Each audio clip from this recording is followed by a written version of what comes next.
Jumpa lagi dengan Skyson. Pada video ini, kita akan membahas mengenai array. Array adalah struktur data yang bisa kita gunakan untuk menyimpan banyak nilai dalam satu variabel. Array pada PHP sangat fleksibel dan powerful, sehingga kedepannya akan menjadi struktur data yang paling banyak kita gunakan untuk mengelola data. Oleh karena itu, saya akan membuatkan satu playlist yang secara khusus membahas mengenai array, dimulai dari apakah itu array, cara menggunakannya, hingga ke contoh kasus yang bisa dengan lebih mudah kita selesaikan dengan menggunakan array. Kita masuk ke contoh, misalkan kita perlu menyimpan 4 buah nama. Kalau kita belum mengenal array, maka kita menggunakan tipe data string.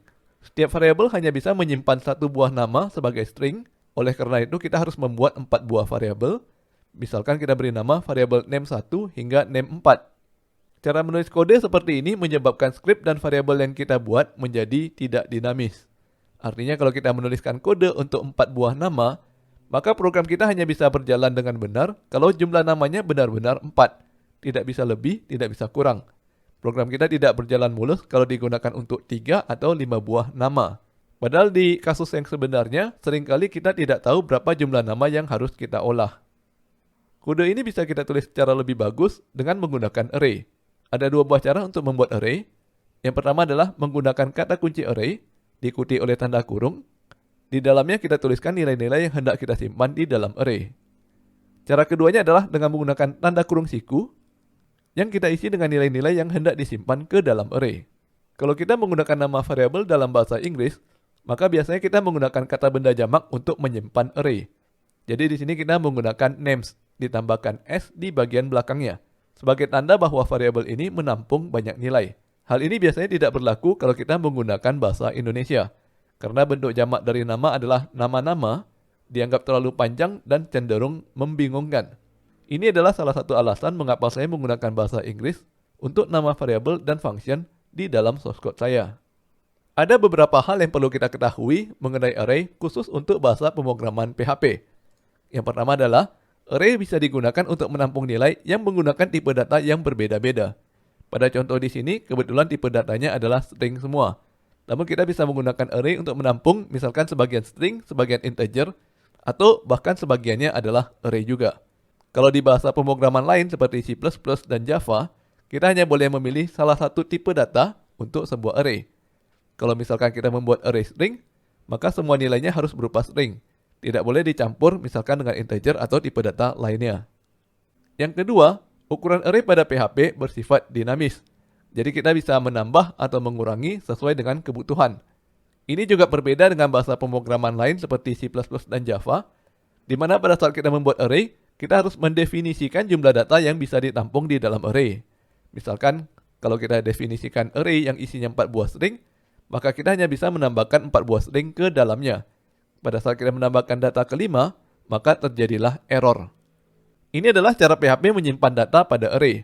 Setiap nilai diberikan indeks yang berupa angka, indeks dimulai dari angka 0, dan indeks terakhir adalah jumlah data dikurangi 1. Jadi kalau kita menyimpan 4 buah nama, maka nilai indeks terakhirnya adalah 3, bukan 4. Untuk mengakses nilai di dalam array, maka kita sebutkan nama variable names, diikuti oleh tanda kurung siku dan indeksnya.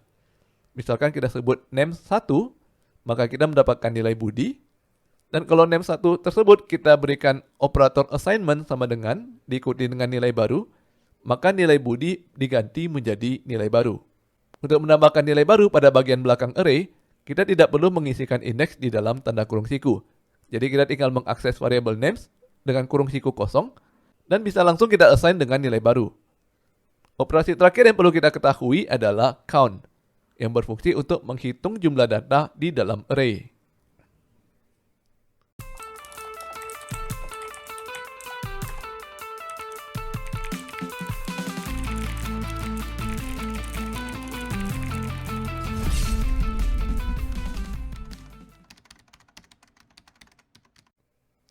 Kita langsung coba praktek. Ada 2 buah cara yang bisa kita gunakan untuk membuat array. Kita coba dari cara pertama terlebih dahulu. Kita tuliskan nama variabelnya, names, diikuti oleh tanda sama dengan, lalu kata kunci array, diikuti lagi oleh tanda kurung, dan di dalam tanda kurung tersebut kita masukkan nilai-nilai yang hendak kita simpan di dalam array, dipisahkan dengan tanda koma.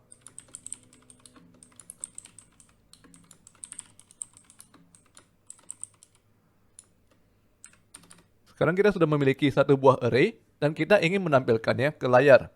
Namun perlu diingat bahwa untuk menampilkan array, kita tidak bisa menggunakan perintah echo.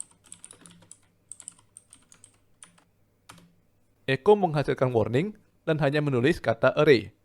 Untuk menampilkan array, kita bisa menggunakan dua buah perintah, yaitu vardam dan printr. Kita coba dahulu ya, vardam. Kalau menggunakan perintah vardam tidak bisa diikuti oleh spasi ya, harus menggunakan tanda kurung.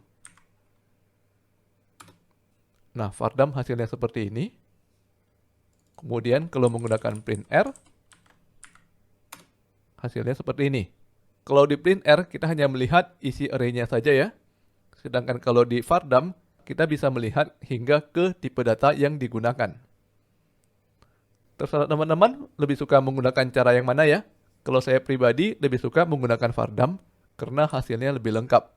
Sekarang kita coba cara kedua untuk membuat array ya. Kita copy paste.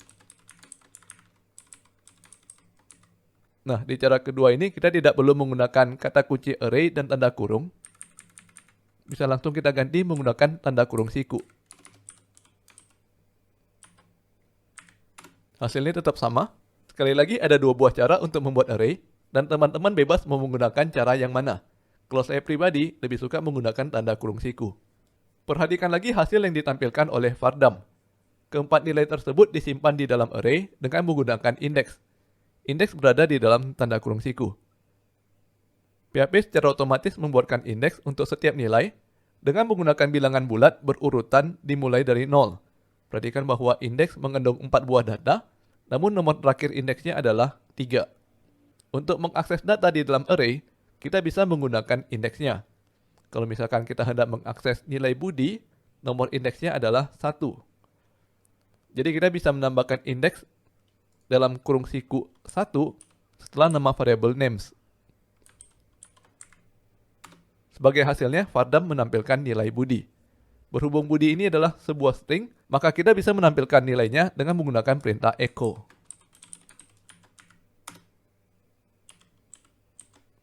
Kalau kode names dalam tanda kurung siku 1, kita berikan tanda sama dengan, artinya kita hendak mengganti nilai Budi menjadi nilai baru.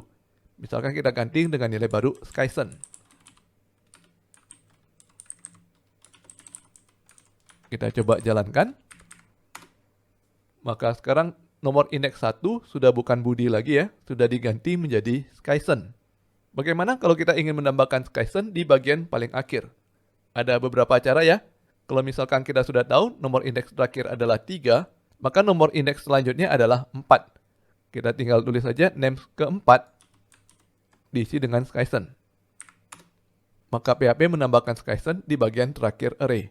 Apabila kita tidak tahu berapa nilai indeks terakhir, maka kita bisa menggunakan fungsi count untuk menghitung jumlah data pada array. Fungsi count akan mengembalikan nilai 4, dan 4 ini digunakan sebagai indeks data baru. Jadi kodenya kita ganti menjadi names dalam tanda kurung siku, count dalam kurung names. Kalau kita jalankan maka hasilnya tetap sama. Namun kode seperti ini lebih dinamis karena bisa digunakan pada array yang jumlah datanya berapapun. Kalau misalkan kita copy paste, kode yang sama kita gunakan lagi untuk menambahkan Skyson kedua. Maka data Skyson 2 ditambahkan dengan nomor indeks 5. Namun ternyata masih ada cara yang lebih sederhana ya. Daripada kita mesti menuliskan kode untuk mencari nomor indeks berikutnya, lebih baik kita kosongkan saja tanda kurung sikunya.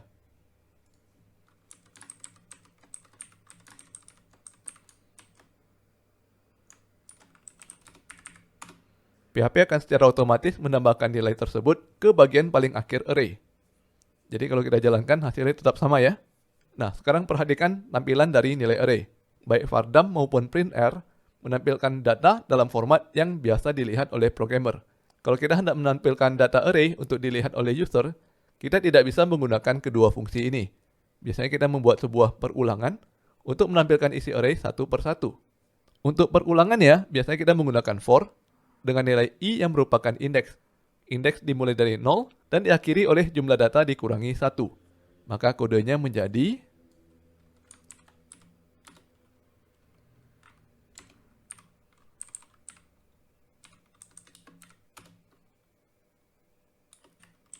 for i sama dengan 0, i kecil dari count names, i++. Di dalam perulangan, pertama kita buat dahulu variabel name untuk menampung nama yang sedang ditunjuk oleh i. Kemudian kita tampilkan dengan menggunakan perintah echo. Echo name ditambah php end of line. Kita coba jalankan, maka kita menampilkan satu nama di setiap baris. Khusus untuk array, ada sintaks yang lebih ringkas. Kita bisa menggunakan kata kunci for each,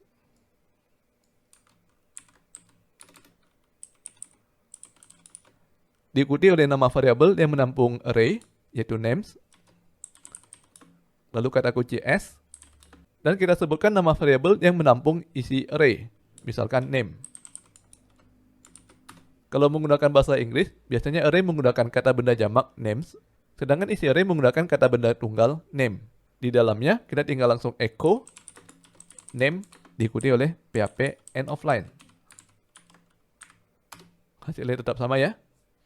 Namun perhatikan bahwa sintaks for each jauh lebih ringkas, karena kita tidak perlu mengurus variabel i. Sintaks for each ini juga memiliki alternatif. Kita copy paste dahulu kodenya.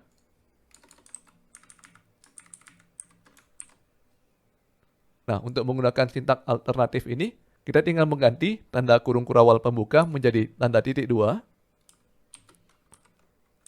Sedangkan tanda kurung kurawal penutup kita ganti menjadi kata kunci end for each. Kalau kita jalankan, hasilnya tetap sama saja ya. Ini hanya cara alternatif untuk menuliskan for each. Lebih bagus menggunakan cara yang mana? Sebenarnya ini tergantung dari preferensi teman-teman saja ya. Sampai di sini dulu video pengantar array. Kita akan lanjutkan lagi materi array pada video berikutnya.